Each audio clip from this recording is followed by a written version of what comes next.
อายซ้ำมานาขอให้นางโมคนสวยสวยพยาบาล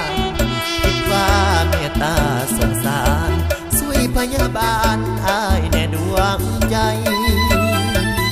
อายเก็บเต็มที่แค่นี้หลายปีพ้นผ่านแสนทรมานอาการเจ็บปวดบ่หายอายจึงสอบหานางหมอสวยกว่าแผลหากแผลหัวใจอายหายจะมีสิ่งใดมอบให้นางหมอนางหมอคนดีจงสวยปานีอายแด่นางหมอบ่มีภัยแล้วที่อายจะคิดตั้งต่อนอกจากผู้ที่เป็นหมอว่าสวยแล้วก็คนหมอ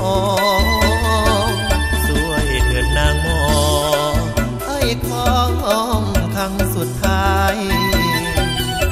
บ่สวยคงตายแพ้ใจต้องเปื่อยเป็นน้องหากว่าอายได้หัวใจ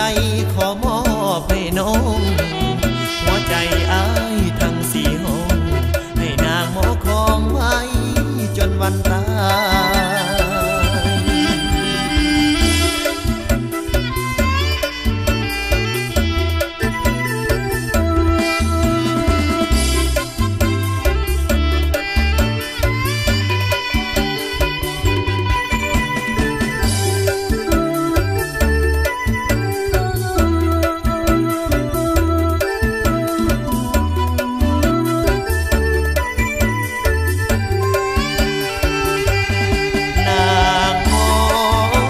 คนดี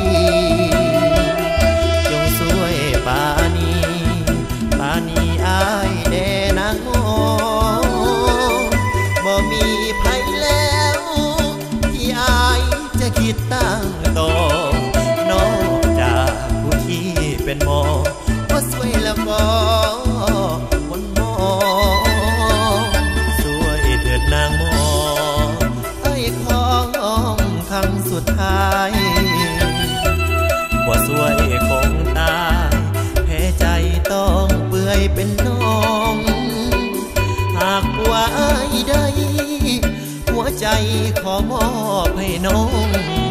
หัวใจอายทั้งสี่ห้องให้นางหมอครองไว้